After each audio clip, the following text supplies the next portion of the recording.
here, and welcome to my October wrap-up. Before we get started, I'd like to give a star rating system disclaimer. I tend to be a little harsher with my ratings, so I want to give some context on what my ratings mean. 1 star means I didn't like it, 2 stars means it was okay, 3 stars means I liked it, 4 stars means I really liked it, and 5 stars means it was amazing. Before we dive into the books, let's look at some statistics. I read 4 books and DNF'd 1, with a total of 1,127 pages read. My average rating was 3.25 stars. My most read genre was horror, and I read the most physically. Now let's move on to the books. Bloom by Delilah S. Dawson. Rosemary meets Ash at the farmer's market.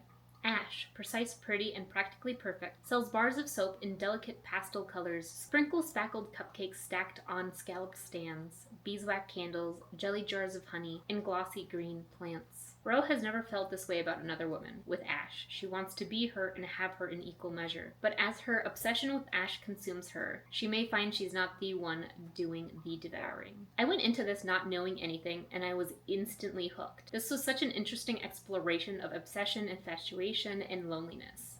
The writing really worked for me, and the movement of the plot with little hints I really enjoyed as well. I liked the main 2 characters and how their relationship was built. It felt believable, and I was quite happy with how this ended. I gave this a 3 star. What Moves the Dead by T. Kingfisher. When Alex Easton, a retired soldier, receives word that their childhood friend Madeline Usher is dying, they race to the ancestral home of the Ushers in the remote countryside of Ruritania. What they find there is a nightmare of fungal growths and possessed wildlife surrounding a dark, pulsing lake. Madeline sleepwalks and speaks in strange voices at night, and her brother Roderick is consumed with a mysterious malady of the nerves. Aided by a redoubtable British mycologist and a baffled American doctor, Alex must unravel the secrets of the House of the Usher before it consumes them all. I didn't enjoy this as much as I wanted to. I got the creepy vibes, I got the why very, very early on, but by the end it felt like there was something missing, almost like it was too on the nose.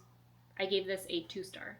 Don't Let the Forest In by C.G. Drews. High school senior Andrew Perrault finds refuge in the twisted fairy tales that he writes for the only person who can ground him to reality, Thomas Rye, the boy with perpetually ink-stained hands and hair like autumn leaves. And with his twin sister Dove inexplicably keeping him at a cold distance upon their return to Wickwood Academy, Andrew finds himself leaning on his friend even more. But something strange is going on with Thomas. His abusive parents have mysteriously vanished, and he arrives at school with blood on his sleeve. Thomas won't say a word about it and shuts down whenever Andrew tries to ask him questions. Stranger still, Thomas is haunted by something, and he seems to have lost interest in his artwork. Whimsically macabre sketches of monsters from Andrew's wicked stories. Desperate to figure out what's wrong with his friend, Andrew follows Thomas into the off-limits forest one night and catches him fighting a nightmarish monster. Thomas's drawings have come to life and are killing anyone close to him. To make sure no one else dies, the boys battle the monsters every night, but as their obsession with each other grows stronger, so do the monsters, and Andrew begins to fear that the only way to stop the creatures might be to destroy their creator.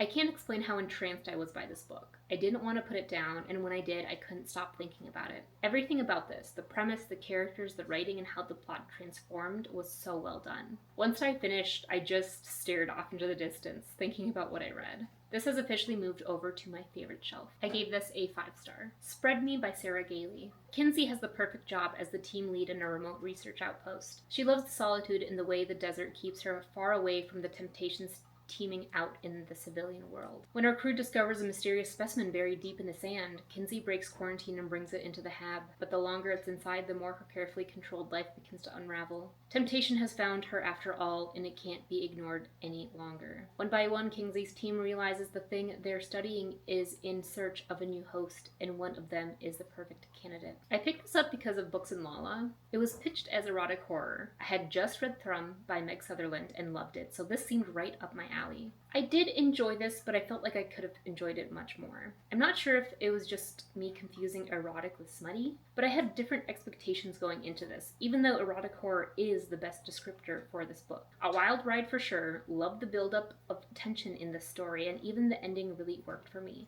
I gave this a 3 star. I also DNF'd 1 book, House of Hollow by Crystal Sutherland. And there you have it, my October wrap-up. Now, this month, I think, is either my worst reading month in quantity of books, or it matches July in books read. I had higher expectations for October. I had a botanical horror vlog planned, which is why I have so many botanical horror books read this month, but I started a new volunteer position and it took a lot of time out of me, both mentally and physically. Though I am glad I did find another favorite to add to my shelf this month.